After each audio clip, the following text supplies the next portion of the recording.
ba? Papakilala kayo dyan. Ngayon, pag nakita nyo yung supervisor, papadownload kayo ng printer application. Ngayon, yung account nyo, kukunin nyo sa mga calls na nag-invite sa inyo dito. Mamayang gabi yun, ipapasa sa inyo via text. Okay?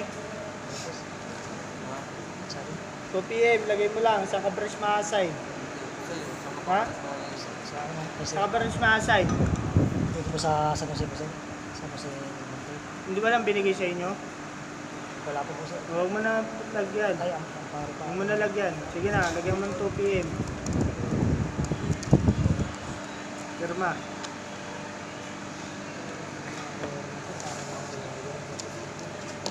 Inaayos yung sistema ng ano. Dali nakaraan, 47. No-orient na. Dadating pa dalawa. Kahit sa, sa lalamunan, mas may dadating yung dalawa. Wala kang pauwi natin yun, di ba? Pero ang tutusin, pwede kayong umuwi. Update kayo. Mas malayo kayong pwede. Kasi nga, pagka naghahanap sila. Sir, alas 3 na, wala pa kayo. Sir, alas 3 na, wala pa tayo. Yung matutuwa, kaya nga nag-alas 3 para sigurado eh. Sigurado na doon na lahat. Yun, guys, yun lang.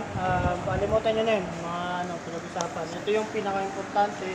Pagdating nyo sa isang warehouse, papakilala ko sa supervisor at doon yung kukunin yung Sprinter application. Ha? Yung Sprinter application natin, guys, ito yan. Ulitin ko na naman. Ha? Papadownload kayo sa Visor o papa-scan o magpapa-share it. Ayan yan. Sprinter application PH. Okay? Ngayon, pag kinlik nyo yan, maglalagin kayo. Pag login nyo, ito yung lalabas dyan. Ha? Ito po yan. Meron tayong 3 tab na dapat kinakabisado dyan. 3 pindot. 3 lang pipindutin natin dyan. Hindi lahat dyan. Ginagamit natin. Ayun yung ituturo ko mamaya yung mga nawawala dyan. Ha? And then, pag meron na kayo nito sa isang ibibigay kayo ng mga visor sa team leader. Isipin nyo ako team leader nyo. Yung team leader nyo, kayo yung rider na nasa ito. Aantayin nyo sa akin, ganito yan. Sa isang warehouse, merong truck, merong 4,000 na laman, sample. Ha? Yung 4,000 na yan, paghahati-hatian yan ng 4 na TL. Yung mga TL, team leader yon, kanya-kanyang barangay. Sabihin na natin sa isang warehouse, may 4 na barangay. Okay? May 4,000, ang hatian yan, tigwa 1,000. Diba? Pero mali yun. Ang hatian yan, depende sa volume ng barangay. Yung isa, 1,500, yung isa, 800, 700, yung isa, 1,000. Sabihin na natin, basta magtali itong 4,000.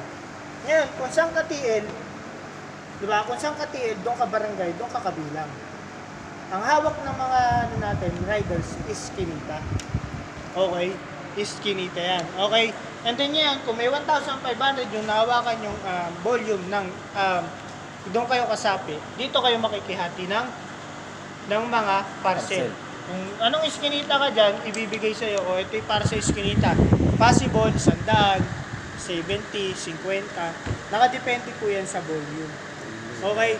Let's say guys, ayun na nga, hawak na ni TL yan, i-arrival ni TL sa akon niya. Pag napasok na yan, binigay niya na sa inyo yan, sasabihin nyo, i-DS mo na yan. Pag sinabing DS, delivery is scanning. Okay, ang gagawin sa mga ulitin ko na lang, ang gagawin sa delivery scanning, hahanapin nyo lang yung delivery, di ba? Parang logo ng Joyride. Ayan, pag kinlik nyo yan, ayan na yun.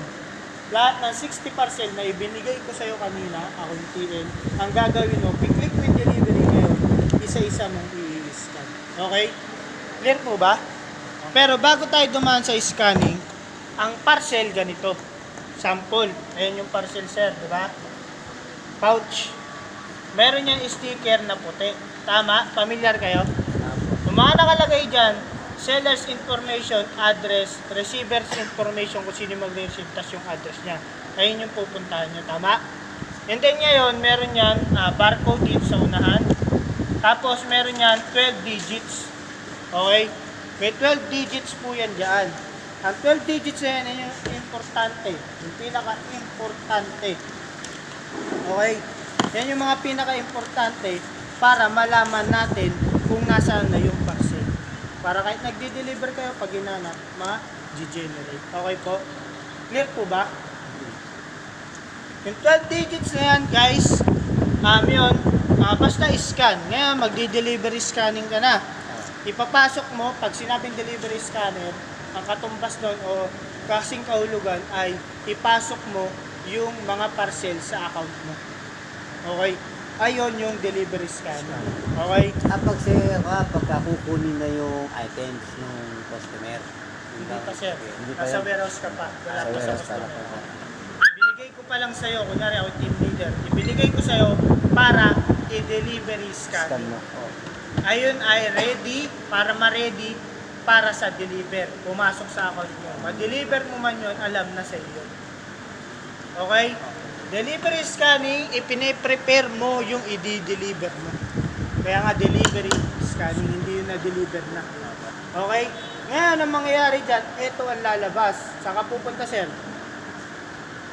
Delivery scanning. Saan? Sa blue. Pipindutin mo kasi babasahin mo lang, sir. Delivery scanning. Okay? I-click mo yan, lalabas. Ayan. Scanner yan. Lahat ng parcel sa'yo, sabihin na natin ito yung isang parcel, i-scan mo yan.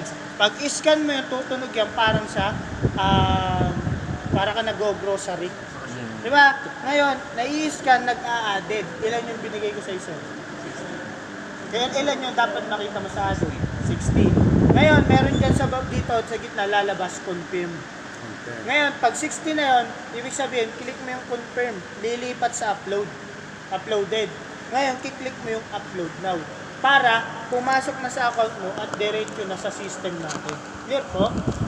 Okay? Smooth lang, di ba? Nagawa mo na yung delivery scanning. Ito yung 60, sir. Na-delivery scanning mo na. Ngayon, saan ka na pupunta? Pag na-delivery scanning mo na yung parcel, pupunta ka kay QA, yung mga nakaupo sa computer yan. Nakapila mga rider dyan. Okay, pipila kayo doon para magpa-print ng manifest. Ano yung manifest po? Resibo. Ha? Resibo. Ang total, kung ilan po yung nasa account mo at nasa system, kailangan magkaroon ng resibo. Kaya may 60 yan. Okay po ba? Clear? Ngayon, pag meron ka ng manifest, anong iinit sa'yo ng QA? Sasabihin mo lang doon, pangalan mo, buong pangalan mo. Okay? OCW, on-call workers pa kayo. OCW, ano pa ano, sir? Ha? Luis Manjag. Maninang. OCW, Luis Maninang. Ngayon, i-enter niya yun, i-type niya, tapos i-enter niya, lalabas, meron kang 60% na i-deliver sa dyan. Yung 60 na yan, gagawan niya yan ng resibo. May bibigay siya sa'yo, maliit na papel. Okay? Ngayon, yung maliit na papel na yun, saan mo po ibibigay? Ibibigay mo ngayon si sorter. Kay sorter. Sino po yung sorter? Siya po yung nagdo-double check kung tama po ba yung dinelivery scan mo doon sa resibong ibinigay sa'yo. Pati yung parcel mo, ibibigay mo sa kanya. Kasama ng manifest. Okay? Itatrack niya yun, i-scan niya rin yun kung tama po ba. Ngayon, pag tama, nakita niya 60 yung nasa resibo at 60 yung lumabas sa PDA scanner niya, pang-scan niya, okay na yun. Ibabalik niya sa yung parcel sa'yo, tapos bibigyan ka niya ng resibo na manifest na may, yung binigay niyo, pipirmahan niya lang. Nakatunayan, cleared ka. Sir ang nagdo-double check. Siya ang magdo-double check. Okay? Madali naman yan. Makita. Basta sundan nyo lang. Pwede nyo picturean bukas. Ang unang gagawin, delivery scan. Pag na-delivery scan ko, saan ako pupunta? QA. Hanapin mo, sino po yung QA? Punta ka sa QA. Present mo yung pangalan mo. Binigyan ka ng manifest. Saan po dadalhin? Yung manifest. Pupunta ka kay sorter. Sino po yung sorter dito? Ibibigay mo ngayon, pila ka doon. Ngayon, pag binigay mo yung sorter, nakapila yan.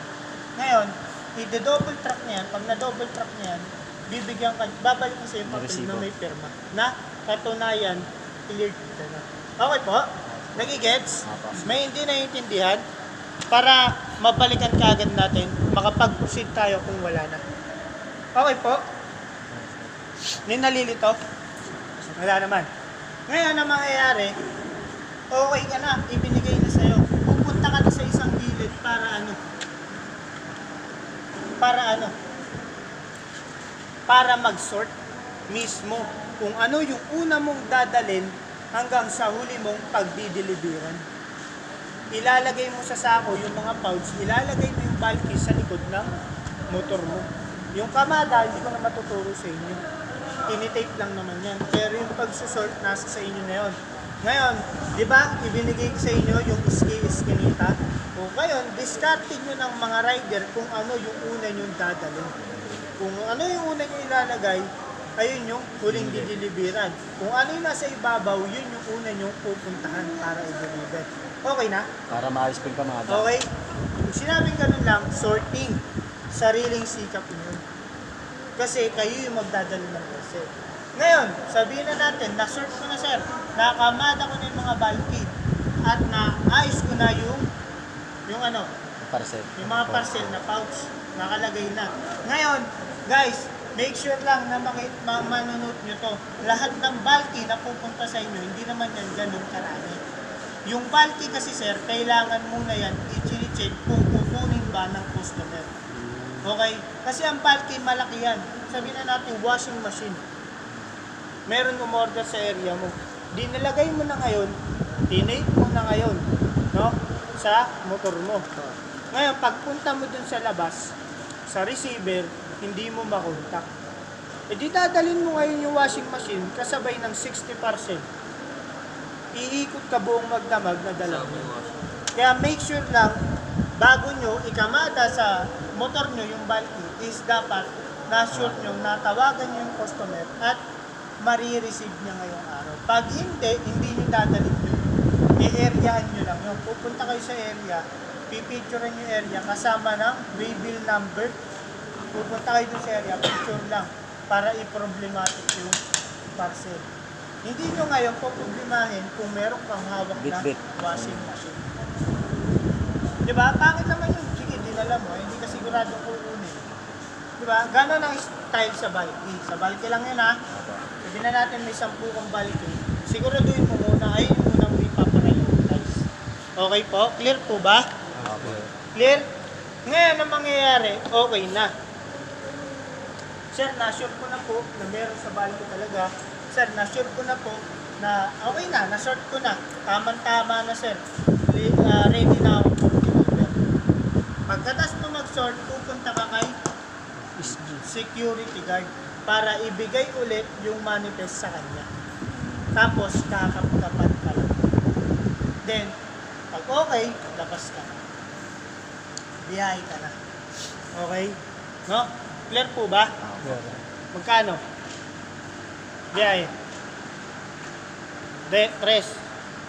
Ganun pa-follow up sir. Biyahe ka na eh. Anong biyahe, sir? Ano nga? Gano'n? Tres? Follow up dos. Joke lang. Nasa labas ka na ha? Palitang kanina, sir. Kanto. Ha? Palitang kanto eh. Biyahe ha? Biyahe, magdi-deliver, hindi ba biyahe? Ha? Okay, ganyan ang mangyayari. Guys, sabi ko nga, hindi lang naman, ang tuturo ko sa inyo dito is ano-ano lang. Ngayon guys, di ba, natatandaan nyo, meron kayong dinelivery scan, 60, papasok po yan dito sa dispatch task. Okay? Nagigets nyo? Dispatch task, ibig sabihin, pag na-upload nyo na, pupunta yan sa dispatch task, tapos magkakaroon ng number yun. Kung ilan yung parcel. Sabi natin 60, edi may 60 ka dun sa taas. Ngayon, nakapag-deliver ka na, pupunta ka na sa sa customer mo. Ngayon, i-click mo ngayon yan. Lahat ng 60 na yan nandyan sa pending delivery. Bakit po pending delivery? Wala pa kasi siyang status kung nakuha na ba siya or hindi pa. Ngayon, eto yung isang parcel. Ngayon, may waybill number na 12 digits yan, tama? Ngayon, kaya may search box yan sa taas para hindi ka na mag-type ng lahat. Ang itatype mo lang dyan, last 4 digit para ma-filter natin kung ano tong waybill number. Itatype mo yung apat na last 4 digit doon. Kunyari, 5789. Pag-check mo nun, lalabas dito yan. Isa lang. Di ba kasi nga lahat eh.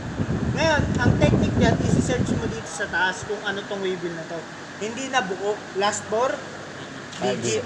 Ngayon, mapipilter yan kung ayun talaga yun. Tapos ima-match mo kung 772518496.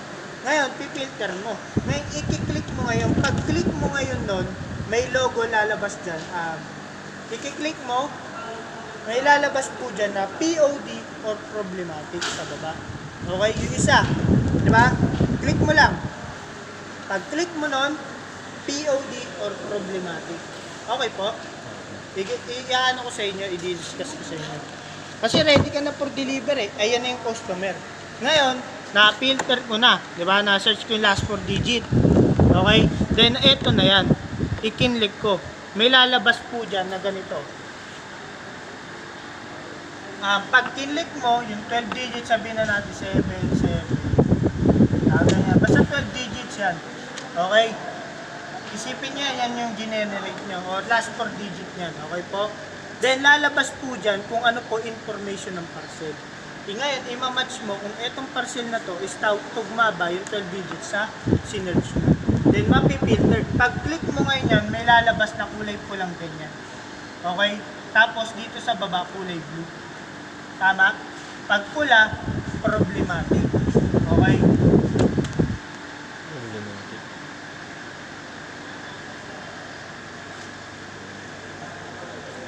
Pag blue, POD. Okay. Nagigets nyo? Medyo magulo pa. Pero, isa-isay natin. Ang next step kasi guys, pag merong magre-receive ng parcel, nandiyan ka eh. Customer ko to eh. No? Na-inform mo naman, may parcel ka ngayon. Sige, may pambayad. Diba?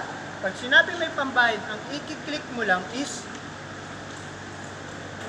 POD scan. Ano yung POD? Proof of Delivery. Okay po? Nagigets ba? Ibig sabihin ng POD scan, successful. May magre-receive ng parcel. May pambayad. Tama po? Kasi, pag kinlik mo yung POD, tas walang pambayad, abono ka. Diba? Yun pala yun. Kaya, lagi yung tatandaan, gagamitin ko tong POD pag may magre-receive ng parcel. Pag sure ka na po kung may pambayad So, may pambayad, yun talaga. Kahit walang receiver dyan, basta may magbabayad ng parcel, POD. POD. Basta, may